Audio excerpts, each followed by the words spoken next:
I'm Maya, 24, and a phone call that would destroy my parents came 6 months after I disappeared from their lives completely. My mother's voice cracked as she begged me to testify that they hadn't intentionally committed adoption fraud, but the falsified documents were just mistakes, not criminal intent. The IRS was threatening 20 years in federal prison, and I was their only hope for avoiding complete ruin. But as I listened to her desperate pleas, all I could think about was the day they told 10-year-old Kevin he was their second chance, while I sat right there, apparently their first failure. Before we carry on, please hit the subscribe button and let me know where you are watching from in the comments. Growing up as the Patterson family's only child meant living under a microscope where every breath I took was analyzed for efficiency, and every step I made was critiqued for improvement potential. My parents, Richard and Catherine Patterson, treated parenting like a doctoral thesis, where failure to achieve perfection reflected poorly on their research methodology, rather than accepting that children are naturally chaotic, imperfect beings who learn through making mistakes. The house I grew up in felt more like a laboratory than a home, with every surface covered in educational materials, improvement charts, and motivational quotes designed to maximize my potential for success in whatever narrow definition they'd decided upon that particular week. My bedroom walls displayed achievement certificates and academic awards, but also improvement goals written in my mother's precise handwriting and inspirational quotes about persistence that felt more like commands than encouragement. From the moment I could hold a pencil, my parents approached my development with scientific precision that left no room for natural childhood exploration or the messiness that comes with figuring out who you are when, nobody's watching. Piano lessons began at age 4 because music supposedly enhanced mathematical reasoning.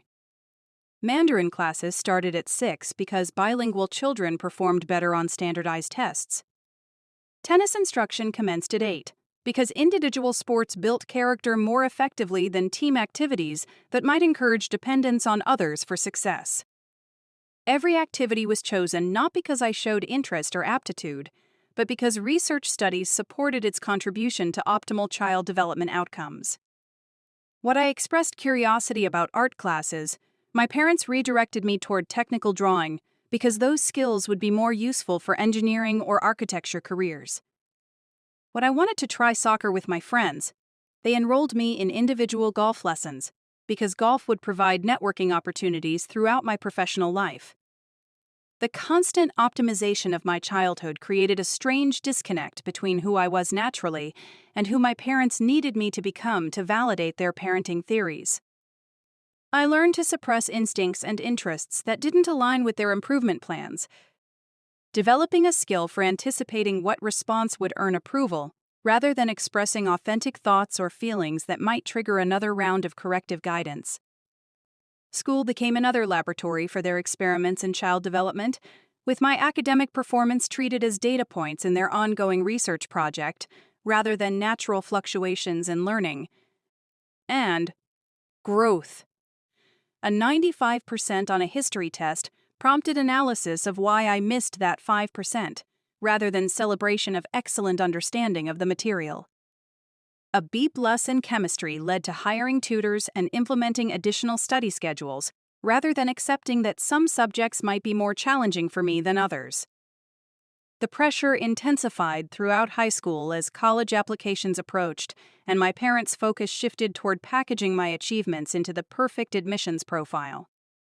They hired consultants to optimize my extracurricular activities, arranged volunteer opportunities that would demonstrate leadership potential, and even suggested personality modifications that might make me more appealing to admissions committees at elite universities.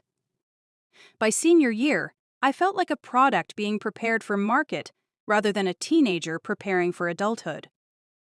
Every essay was edited multiple times by professional tutors to ensure it projected the right combination of intellect, compassion, and ambition. Every activity was chosen for its contribution to my overall admissions strategy, rather than because it brought me joy or helped me understand myself better. Even my friendships were evaluated for their potential impact on my social development, and future networking opportunities. College provided my first taste of freedom from their constant oversight, but even then, weekly phone calls became opportunities for them to analyze my choices and provide feedback on everything from my course selection to my dormitory social dynamics. They'd somehow obtained access to my grades through the online portal and would call to discuss any assignments where I'd scored below their expectations, offering suggestions for improvement based on articles they'd read about optimizing academic performance. The distance helped me slowly rediscover aspects of my personality that had been suppressed or redirected throughout my childhood. I joined the art club despite knowing it would trigger conversations about practical career applications. I chose courses based on genuine interest rather than strategic career positioning.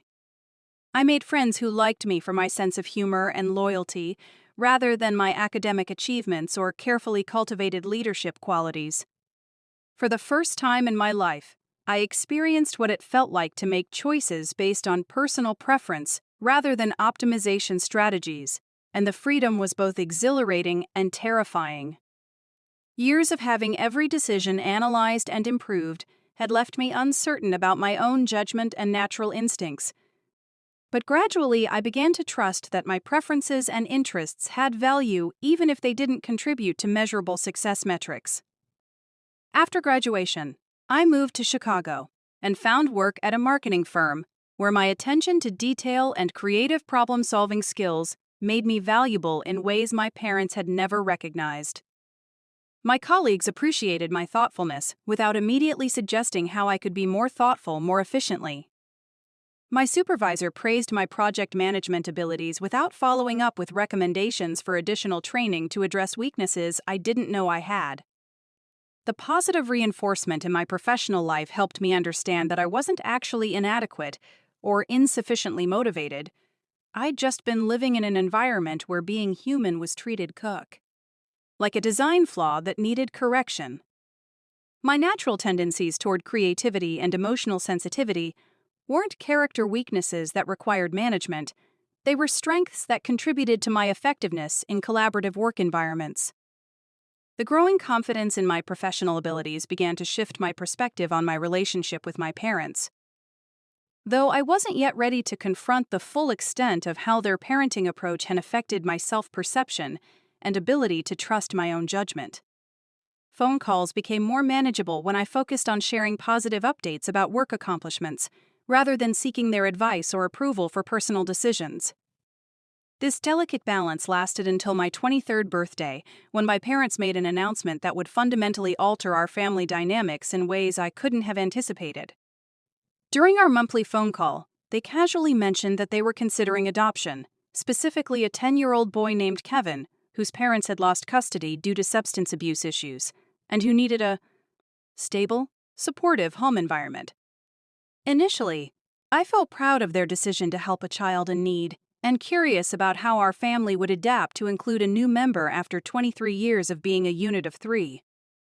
My mother explained their reasoning with the same analytical approach they'd applied to my upbringing, describing how their experience raising me had taught them valuable lessons about child development that they felt obligated to share with a child who could benefit from their knowledge and resources. The way they framed the adoption made it sound like a charitable project rather than a family expansion, but I tried to focus on the positive aspects of Kevin gaining access to educational opportunities and stability that would help him overcome the trauma and instability he'd experienced in his early life. My parents had resources and knowledge about navigating educational systems that could genuinely benefit a child who'd been failed by adults who were supposed to protect him. The adoption process took nearly a year, during which my parents transformed our house to accommodate Kevin's needs and prepared themselves for the challenges of helping a traumatized child adjust to a new family. Structure. They consulted with child psychologists, attended training sessions about trauma-informed parenting, and read extensively about supporting children who'd experienced neglect and instability in their early years. When Kevin finally joined our family, I was surprised by how much I genuinely liked him during my first visit home after his arrival. He was intelligent and curious, with a quiet sense of humor and obvious resilience, that it helped him survive difficult circumstances before finding stability with my parents. Despite my initial concerns about how his presence might affect family dynamics, I found myself looking forward to getting to know him better and potentially developing a meaningful sibling relationship. What I didn't anticipate was how dramatically my parents' parenting approach would change when applied to Kevin compared to the methods they've used with me throughout my childhood. The patience and understanding they showed him when he struggled with homework or tested boundaries was unlike anything I'd ever experienced from them during my own development years. When Kevin had difficulty with math assignments, my father would spend hours working through problems with him, offering encouragement and alternative explanations rather than analyzing what character traits might be preventing him from grasping the concepts more quickly. When Kevin acted out or displayed challenging behavior, my parents responded with empathy and professional consultation rather than implementing immediate consequences designed to correct his choices. The contrast became increasingly obvious during family visits as I watched my parents apply trauma-informed parenting techniques with Kevin while maintaining their analytical, improvement-focused approach with me. Kevin's mistakes were learning opportunities that required patience and support.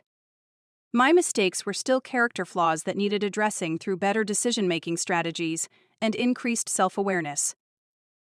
During one particularly revealing weekend visit, Kevin accidentally broke an expensive vase while playing in the living room. Instead of the lecture about responsibility and careful behavior that I would have received for the same accident, my parents immediately reassured him that accidents happen and praised him for being honest about what had occurred. Later that same day, when I spilled coffee on their kitchen table, my mother suggested I should be more mindful of my surroundings and consider how my carelessness might be setting a poor example for Kevin.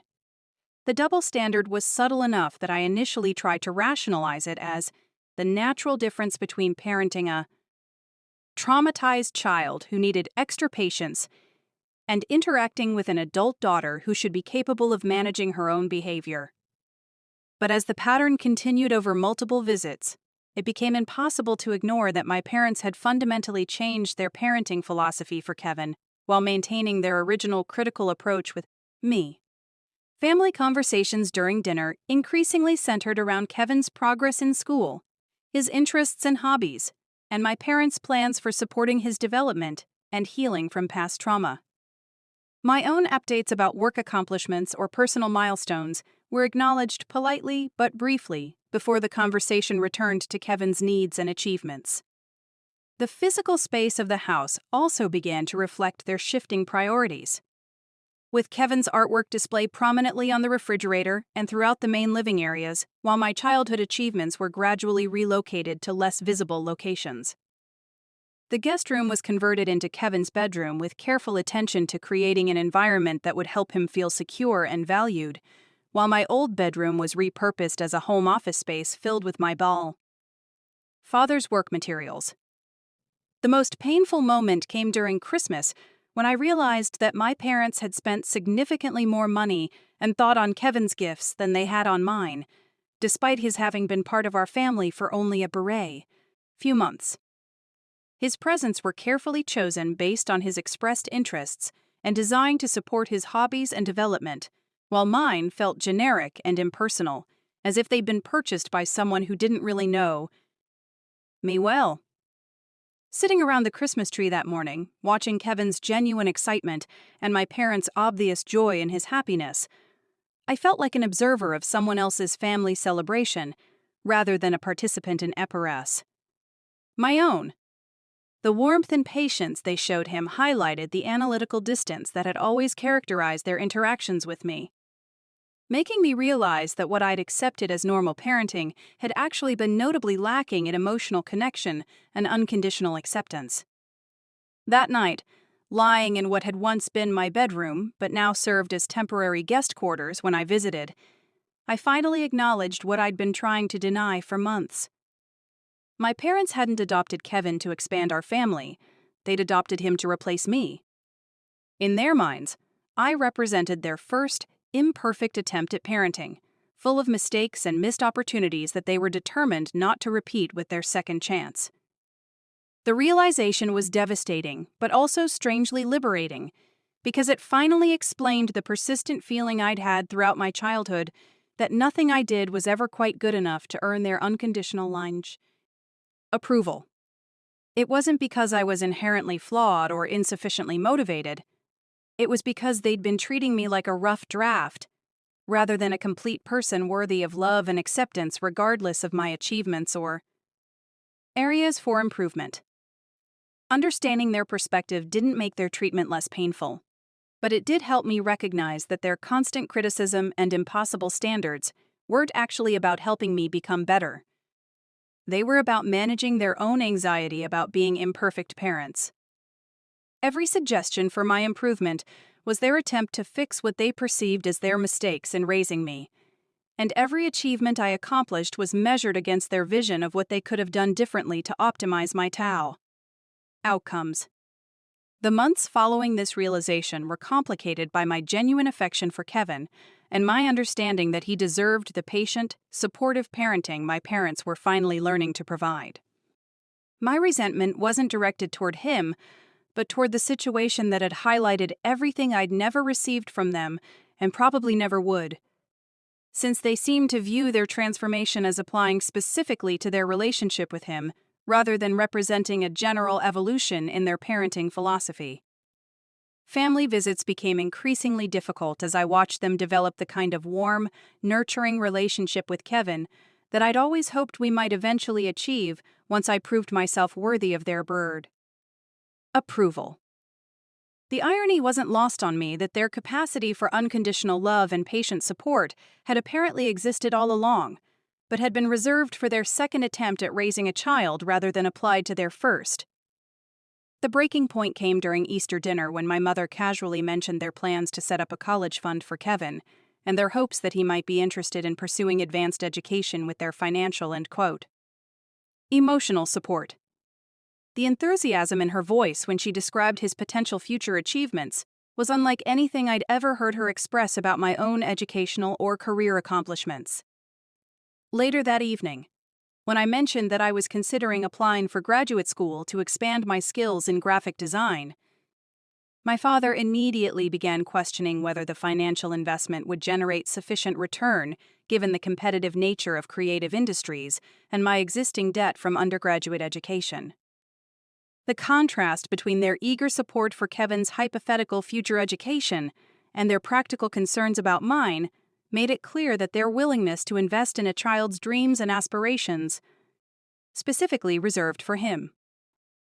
That night, I made a decision that had been building in my subconscious for months. I was going to remove myself from their lives completely, giving them the freedom to focus entirely on their second chance at parenting, without the complication of their first attempt, serving as a constant reminder of everything they wished they'd done differently. The plan wasn't motivated purely by anger, though anger was certainly part of my emotional response. It was motivated by self-preservation and a growing understanding that some relationships cause more harm than good, even when they're supposed to be characterized by unconditional love and mutual support. My parents had taught me through years of criticism that I should always strive to improve myself, and I was finally applying that lesson by improving my mental health through removing their negative influence from my daily life. Over the following weeks, I gradually reduced contact with my parents, allowing phone calls to go to voicemail and responding to text messages with brief, polite replies that didn't encourage extended conversation.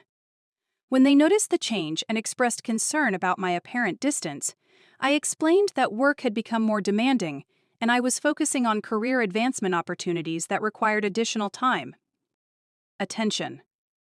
The reduction in contact felt immediately beneficial to my mental health and sense of self-worth. Without weekly phone calls filled with subtle criticism and suggestions for improvement, I had emotional space to focus on my own goals and relationships without constantly filtering them through my parents' trust, expectations, and standards. Without the obligation to visit and witness their transformation into loving, patient parents for Kevin while maintaining their critical approach with me, I could develop my own definition of family through the friendships and romantic connections I was building in Chicago. My job at the marketing firm was progressing well, with increased responsibilities and recognition for my creative contributions to successful client campaigns. I'd been promoted twice and was earning enough to move from my studio apartment to a one-bedroom place in a neighborhood I actually enjoyed. I was dating someone who appreciated my artistic sensibilities and supported my professional ambitions without trying to optimize them for maximum practical benefit. 3 months into my gradual withdrawal from family contact, my mother called to inform me about their plans for a summer vacation to Disney World with Kevin, and to invite me to join them for what she described as important family bonding time. The entire trip was clearly designed around Kevin's interests and age-appropriate activities, with my inclusion feeling like an afterthought rather than a genuine desire for my participation in family experiences. When I explained that I couldn't take vacation time on such short notice, my mother responded with disappointment and suggested that my work-life balance might need adjustment, since family should be my top priority, regardless of professional obligations. The conversation crystallized my understanding that they wanted me present for major events and milestones because my absence would disrupt their image of a complete, happy family, but they didn't want me present as an equal participant with my own needs and preferences. That conversation convinced me that a gradual withdrawal wasn't sufficient to achieve the clean break I needed for my own emotional well-being. If I continued to participate in family activities as a supporting character in Kevin's childhood, I would be constantly reminded of my secondary status and the conditional nature of my parents' love and acceptance. I needed to make a definitive choice to prioritize my own mental health over their expectations for my continued involvement in their lives. I spent the next month preparing for complete contact cessation, which involved more practical considerations than I'd initially anticipated. I changed my phone number and email address, providing the new contact information only to close friends and professional contacts who needed it for legitimate purposes. I updated my emergency contact information at work and with my medical providers, removing my parents and substituting trusted friends who would respect my decision to maintain distance from my family. The most difficult part of the preparation was writing a letter that would explain my decision without either attacking their parenting choices or leaving room for negotiation about my choice to remove myself from their lies. I wanted them to understand that this wasn't a temporary reaction to recent disappointments, but a permanent decision based on long-term patterns in our relationship that were unlikely to change regardless of their efforts to convince me otherwise. The letter took several drafts before I achieved the tone I wanted, which was honest about my perspective without being cruel about their shortcomings as parents.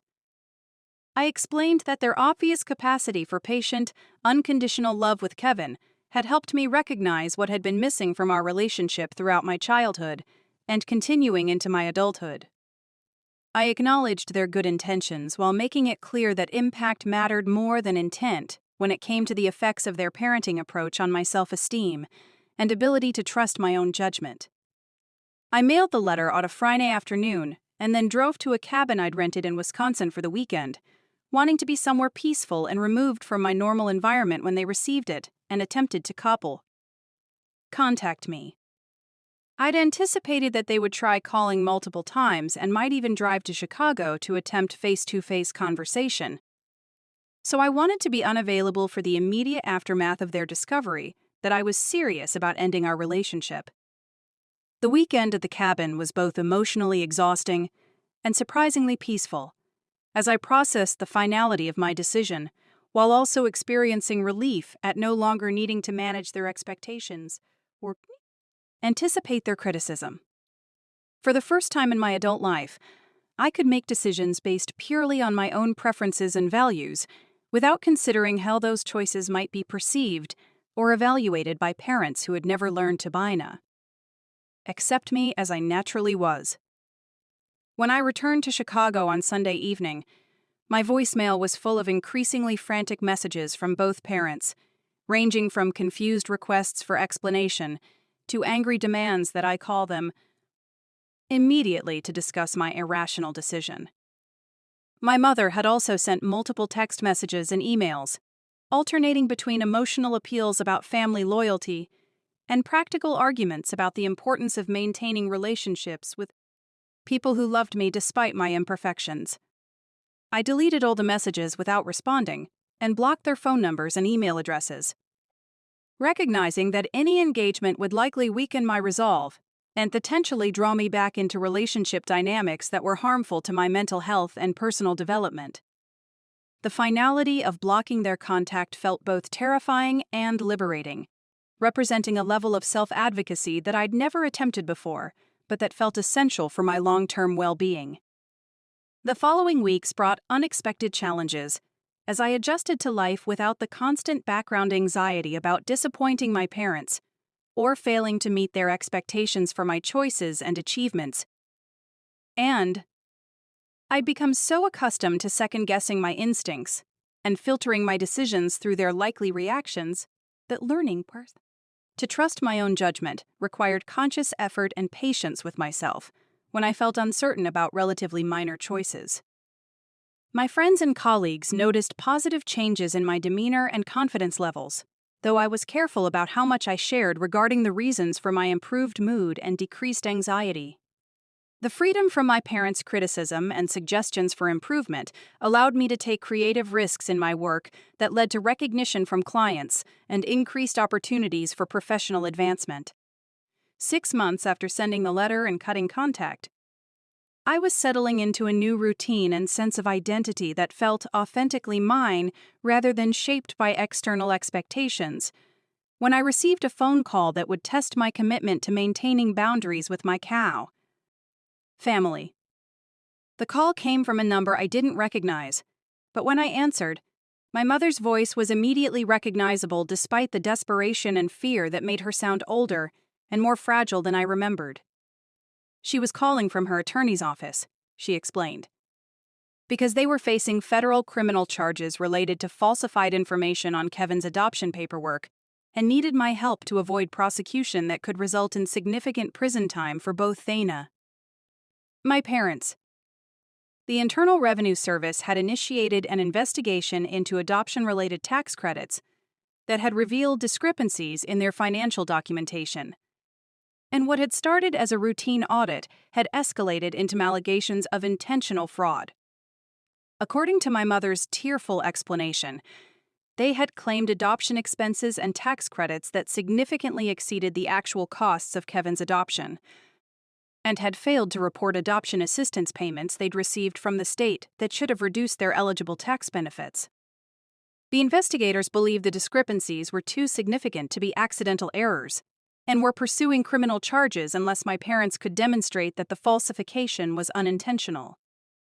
Their attorney had advised them that testimony from a family member who could speak to their character and confirm their lack of intent to commit fraud might convince prosecutors to accept a plea agreement involving financial penalties rather than pursuing criminal conviction that would result in federal prison sentences. My mother was calling to ask if I would consider providing that testimony, emphasizing that their entire future depended on my willingness to help them avoid the consequences of what she insisted were honest mistakes. Completing complex paperwork. Listening to her desperate pleas, I felt a complicated mixture of emotions that I hadn't anticipated when I'd made the decision to cut contact with my family.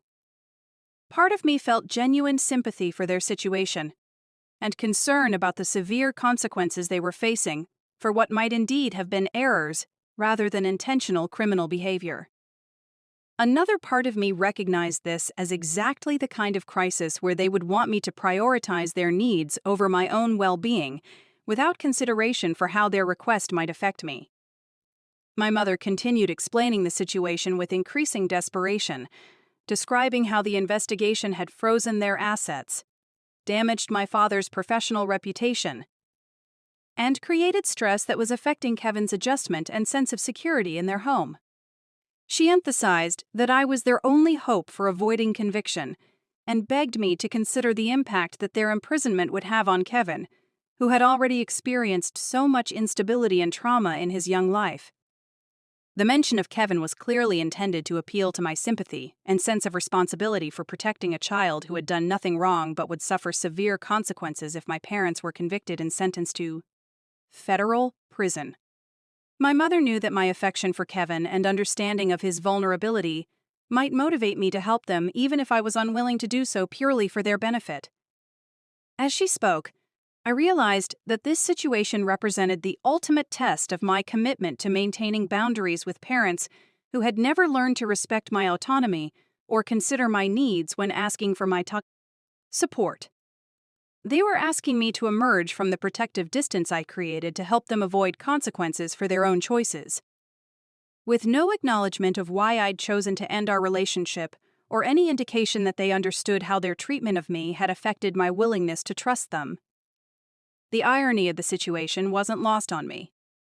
After years of criticizing my decision-making abilities and suggesting improvements for every aspect of my life, they now needed my help to convince a federal prosecutor that they possessed the good judgment and character to have made innocent mistakes rather than intentional criminal choices. After replacing me with Kevin as their focus for parental love and attention, they now wanted me to save them for his sake. When my mother finished her explanation and emotional appeal, she waited for my response with the kind of expectant silence that suggested she assumed I would agree to help them despite our lack of contact over the past 6 months. In her mind, family loyalty apparently trumped personal boundaries, and the severity of their crisis should automatically override any concerns I might have about re-engaging with people who had consistently demonstrated that they valued me primarily for what I could provide them, rather than who I was as a person. I listened to her breathing while I considered my response, recognizing that this moment would define my commitment to the boundaries I'd established and my willingness to prioritize my own well-being over their expectations. For my support. They had taught me through years of conditional love and constant criticism, but my value was determined by my usefulness to them, and now they were asking me to prove that usefulness one final time. Instead of responding to her request, I simply hung up the phone and immediately blocked the number she'd called from. Understanding that any engagement would likely lead to increased pressure and emotional manipulation designed to convince me that helping them was my obligation, regardless of how they'd treated me throughout my life. The finality of ending the call without explanation felt like the most authentic response I could provide to parents who had never bothered to understand my perspective or consider my feelings when making decisions that affected our relationship. Over the following days, I received calls from other numbers that I assumed were additional attempts from my parents or their attorney to reach me, but I didn't answer any of them and blocked each number after the calls went to voicemail. I also received several letters at my apartment address, which I returned to sender without opening, maintaining my commitment to complete contact cessation regardless of the circumstances that had prompted their renewed attempts to reach me. The experience of refusing to help them during their crisis was both difficult and empowering, representing a level of self-advocacy that felt foreign but necessary for maintaining the emotional progress I'd made. Since ending our relationship, I'd spent my entire life prioritizing their needs and expectations over my own well-being, and I wasn't willing to sacrifice the peace and confidence I'd gained by resuming that pattern even temporarily. Months later, I learned through mutual acquaintances that my parents had ultimately accepted a plea agreement that involved significant financial penalties, community service, and probation rather than prison time, suggesting that they found other ways to demonstrate their lack of criminal intent without my testimony. Kevin had been placed temporarily with foster care during the legal proceedings, but had eventually been returned to their custody once the criminal matters were resolved. The knowledge that they'd survived their legal crisis without my help confirmed my understanding that their request for my testimony had been more about maintaining control over me than about genuine necessity for avoiding conviction.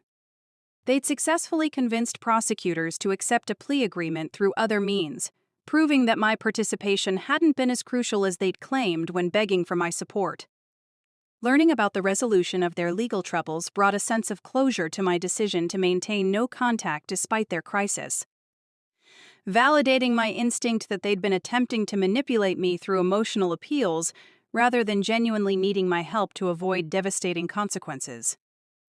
Their ability to resolve the situation without me demonstrated that their desperate pleas had been designed to test my loyalty rather than address a legitimate emergency. Now, 2 years after cutting contact with my parents, I've built a life in Chicago that reflects my own values and interests rather than their expectations for my choices and achievements. I've been promoted again at work and am considering starting my own design consultancy with the confidence and creative vision that emerged once I stopped filtering my professional goals through their practical concerns. Optimization strategies.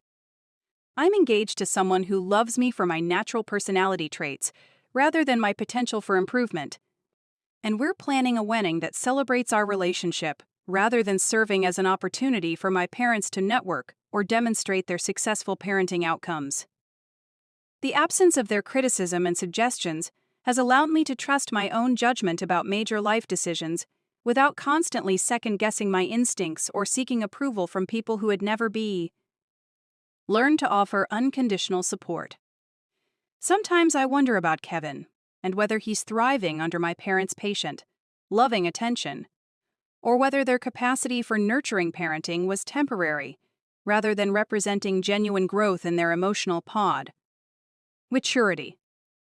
I hope he's receiving the unconditional love and acceptance that I never experienced from them, and that their treatment of him reflects permanent changes in their understanding of what children need rather than just their desire to succeed in their second attempt at raising a child. The decision to prioritize my own well-being over their expectations for family loyalty has taught me that some relationships, even those that are supposed to be unconditional, can become so toxic that maintaining them causes more harm than ending them. My parents had every opportunity to develop a healthy relationship with me based on mutual respect and genuine affection, but they consistently chose to treat me as a project to be improved rather than a person to be loved. Their crisis had presented them with one final opportunity to acknowledge their mistakes and attempt to rebuild our relationship on healthier foundations. But instead, they'd approached me with the same expectation that I should prioritize their needs over my own well-being that had characterized our entire relationship. Their request for help had come with no apology for their treatment of me, no recognition of why I'd chosen to end contact, and no indication that they understood how their parenting approach had affected my development and self-esteem. By refusing to respond to their crisis, I'd finally broken the cycle of conditional love and criticism that had defined our relationship for 24 years, choosing instead to build a life based on authentic relationships and genuine self-acceptance that didn't require constant performance or improvement to maintain. The freedom from their expectations has allowed me to discover who I actually am underneath all their modifications and optimizations, and that person is someone I'm finally learning to value and protect.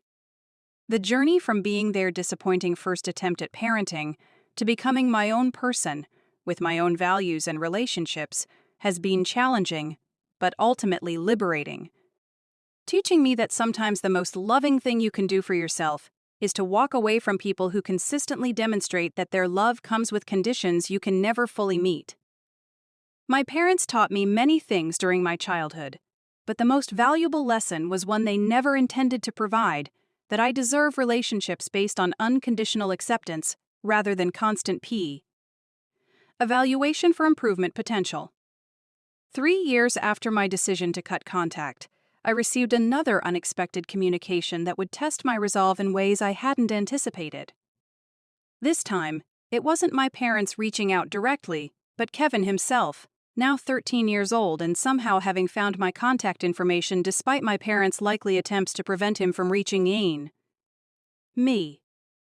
The message came through social media, carefully written with the kind of thoughtfulness that suggested he'd drafted it multiple times before sending. His message was brief, but heartbreaking in its simplicity. He explained that he missed me and didn't understand why I'd stopped visiting or calling, that my parents had told him I was too busy with work to maintain contact, but he suspected there was more to the story than they were sharing. He wrote that he often thought about the times we'd spent together during my visits, particularly the afternoon I'd taught him to draw cartoon characters, and the evening we'd stayed up late talking about books we both enjoyed. Reading his words, I felt a profound sadness for the relationship we might have developed if circumstances had been different. If my parents had been capable of treating both of their children with equal love and respect, rather than using Kevin's adoption as an opportunity to correct what they perceived as their mistakes with me. Kevin had done nothing wrong, and didn't deserve to lose a sister because of his adoptive parents' inability to love us both unconditionally. But I also recognized that maintaining contact with Kevin would inevitably require some level of engagement with my parents, since he was still a minor living in their home and subject to their oversight and influence. Any relationship I developed with him would exist within the context of their control and could potentially be used as leverage to pressure me into resuming contact with them, or as ammunition for making me feel guilty about my decision to prioritize my own mental health. After much internal debate, I decided to write Kevin a careful response, but explained my absence without criticizing his adoptive parents, or burdening him with adult relationship complexities he shouldn't have to navigate. I told him that I cared about him deeply, and that my absence from his life wasn't his fault, but that I'd made a difficult decision to limit contact with our family for reasons that had nothing to do with him personally. I encouraged him to focus on his own growth and development, to pursue his interests and friendships with confidence, and to remember that his worth wasn't determined by other people's approval or expectations. I tried to offer him the kind of unconditional support and validation that I'd never received from our parents, hoping that my words might provide some small counterbalance to the optimization and improvement focus they would inevitably apply to his upbringing.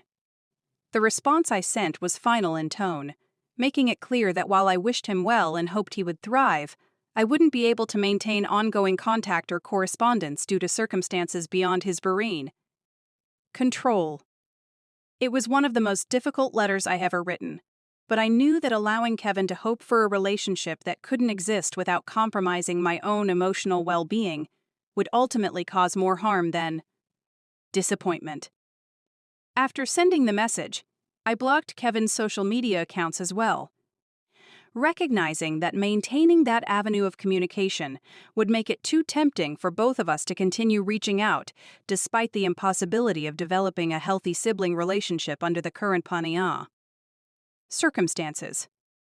The decision felt cruel but necessary, another sacrifice required to maintain the boundaries that protected my mental health and hard-won sense of self-worth. The incident with Kevin's message prompted me to consider whether my parents might attempt to use him as a way to re-establish contact or manipulate me into resuming some level of family involvement. I realized I needed to be prepared for the possibility that they might encourage him to reach out during significant life events, medical emergencies, or other situations designed to trigger my sympathy and sense code of family obligation. To protect myself from future manipulation attempts, I implemented additional security measures around my personal information and social media presence, making it more difficult for anyone from my family to locate or contact me through digital channels.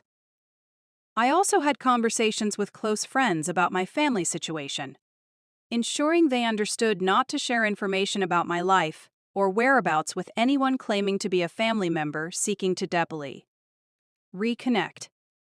These protective measures felt extreme but necessary, given my parents' demonstrated willingness to use emotional manipulation and guilt to pressure me into meeting their expectations regardless of the cost to my own well-being. They had shown during their legal crisis that they viewed my boundaries as obstacles to overcome, rather than legitimate choices to respect, and I suspected they would continue attempting to find ways around my decision to end contact. The 4th year after cutting contact brought unexpected validation of my decision when I learned through professional networks that my father had been terminated from his job due to the criminal conviction and ongoing ethical concerns about his judgment and integrity. The adoption fraud case had apparently damaged his reputation beyond repair, leading to loss of professional licenses and difficulty finding new employment in his field. My mother had been forced to sell their house and downsize significantly, moving to a smaller rental property with Kevin while managing the financial consequences of their legal troubles and my father's unemployment. The comfortable middle-class lifestyle they'd maintained throughout my childhood had been replaced by genuine financial strain and uncertainty about their future stability. Learning about their struggles triggered a complex emotional response that surprised me with its intensity. Part of me felt sadness for the way their poor judgment had destroyed the security and comfort they'd worked to build throughout their careers. Another part of me felt a bitter satisfaction that they were finally experiencing consequences for choices they'd made without considering how those choices might affect other people. The information also raised concerns about Kevin's welfare during this period of instability and financial stress. I worried that the trauma of losing his adoptive father's income and having to move to a new home might trigger emotional setbacks related to his earlier experiences with neglect and abandonment. I hoped that my parents' capacity for patient, loving parenting would help him navigate these challenges. But I also recognize that financial stress often exacerbates family tensions and can interfere with effective parenting, even among well-intentioned adults. Despite my concerns about Kevin's welfare, I maintained my commitment to no contact, understanding that reaching out during their crisis would signal that my boundaries were negotiable and could be overridden by sufficiently dramatic circumstances. My parents needed to learn that actions have consequences, and that using a child's welfare as emotional leverage wouldn't succeed in manipulating me into resuming a relationship that had been harmful to my development and self-esteem. The 5th year brought news through mutual acquaintances that my parents had entered family therapy, specifically focused on addressing the trauma and disruption Kevin had experienced due to their legal troubles and financial instability. According to the limited information I received, they were working with specialists who helped families navigate the complex challenges of supporting adopted children through additional transitions and losses. I felt genuinely relieved to learn that Kevin was receiving professional support during this difficult period, and that my parents were apparently taking his emotional needs seriously enough to invest in therapeutic intervention despite their financial constraints. The fact that they were seeking help suggested some level of recognition that their choices had created consequences extending beyond their own lives to affect an innocent child who had already experienced more instability than any young person should have to endure. The therapy also indicated that my parents might finally be developing some insight into how their behavior and decisions affected other people, though I remained skeptical about whether this awareness would translate into genuine change in their approach to relationships and family dynamics. Their history of treating me as a project to be optimized, rather than a person to be loved, made me cautious about assuming that professional intervention would fundamentally alter their capacity for unconditional acceptance and emotional support. As my own life continued to evolve and flourish, I found myself increasingly grateful for the decision to prioritize my mental health over family expectations and obligations. My design consultancy had grown into a successful business with several employees and a steady roster of clients who valued my creative vision and collaborative approach to project development.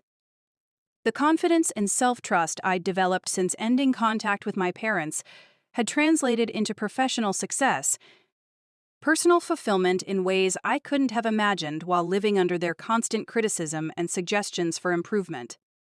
My relationship with my fiancé had deepened into the kind of partnership I'd always hoped was possible, but had never experienced within my family of origin. We supported each other's individual goals and dreams, while building shared plans for our future that reflected both of our values and interests, rather than external expectations about what our lives should look like. The absence of parental pressure and judgment had allowed me to develop authentic intimacy and trust in ways that felt natural and sustainable. Planning our wedding had been particularly meaningful because every decision was based on our preferences and vision, rather than family traditions or social expectations that didn't align with who we were as individuals. And, as a couple, we'd chosen a small ceremony focused on celebrating our commitment with the friends and chosen family members who had supported our relationship and individual growth throughout our time together. The wedding planning process had also highlighted how much my definition of family had evolved since cutting contact with my parents.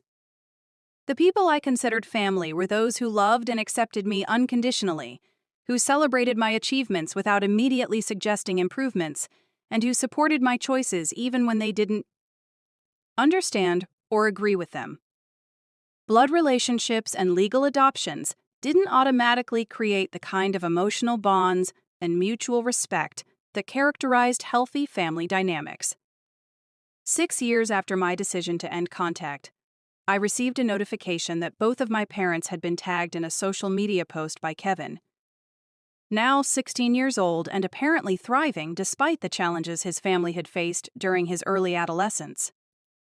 The photos showed him receiving an academic award at his high school, surrounded by my parents who looked older and more tired than I remembered, but genuinely proud of his accomplishments.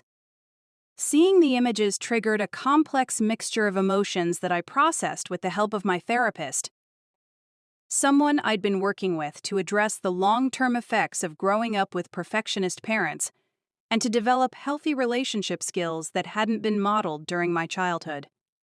My therapist helped me recognize that feeling simultaneously happy for Kevin's success and sad about missing his milestones was natural and didn't indicate any weakness in my commitment to maintaining boundaries with my parents. The photos also reminded me that Kevin was approaching adulthood and would soon have the autonomy to make his own decisions about relationships and contact with family members, including me. I wondered whether he would attempt to reach out again once he turned 18 and was no longer subject to my parents' oversight and control, and how I might handle such contact if it occurred. Working with my therapist, I developed a plan for how to respond if Kevin contacted me as an adult, which involved being honest about the reasons for my absence while avoiding criticism of his adoptive parents and focusing on supporting his own journey toward independence and self-discovery. I wanted to be prepared to offer him the kind of unconditional acceptance and encouragement I'd never received, while maintaining appropriate boundaries that protected both of us from manipulation or unrealistic expectations. The 7th year brought unexpected news when I learned that my father had suffered a heart attack and was hospitalized in serious condition. The information came through professional networks rather than direct family contact, suggesting that my parents were respecting my decision for no contact even during medical emergencies, which surprised me given their previous attempts to use crises as opportunities to pressure me into resuming communication. The news of my father's health crisis triggered intense emotions that I hadn't anticipated, including genuine concern for his recovery and unexpected grief about the relationship we'd never been able to develop due to his inability to love me unconditionally. Despite all the criticism and impossible standards he'd imposed throughout my childhood, he was still my father, and the possibility of his death forced me to confront complicated feelings about loss, forgiveness, and the permanence of estrangement. I spent several days considering whether to reach out during his hospitalization, weighing my concern for his welfare against my understanding that any contact would likely be interpreted as weakness in my resolve and could lead to renewed attempts to manipulate me into resuming family involvement. Ultimately, I decided to maintain no contact while privately hoping for his recovery and healing. My decision was validated when I learned through the same professional networks that my father had recovered sufficiently to be discharged from the hospital and was expected to make a full recovery with appropriate lifestyle modifications and ongoing medical care. The fact that my family had managed this crisis without attempting to contact me suggested that they might finally be accepting the permanence of my decision to end our relationship. The experience of navigating my father's health crisis without resuming contact represented a significant milestone in my journey toward complete emotional independence from my family of origin. I'd proven to myself that I could maintain appropriate boundaries even during genuinely serious circumstances, and that my concern for their welfare didn't require sacrificing my own mental health, compromising the protective distance I'd created. As I approached the 8th anniversary of cutting contact, I reflected on how dramatically my life had changed and improved since making the difficult decision to prioritize my own well-being over family, expectations, and obligations.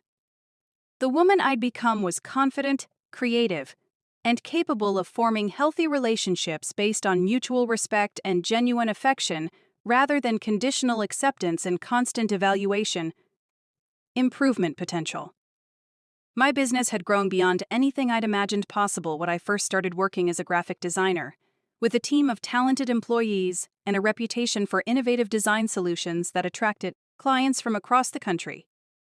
The success felt particularly meaningful because it had been achieved through trusting my own vision and creative instincts rather than seeking approval or validation from parents who had never understood or valued my artistic sensibilities.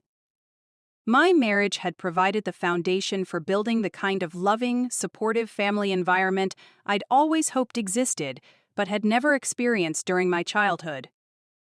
We'd recently purchased our first home together, a space that reflected our shared values and individual personalities, rather than conforming to external expectations about what successful people's homes should look like. The decision to start our own family had been made with careful consideration of how we wanted to approach parenting differently than I'd experienced, focusing on unconditional love, acceptance of natural personality traits, and support for individual interests and goals, rather than optimization for predetermined outcomes. We were committed to creating an environment where children could explore their authentic selves without fear of criticism or pressure to meet impossible standards. Sometimes I wondered whether becoming a parent myself would change my perspective on my own parents' behavior and choices.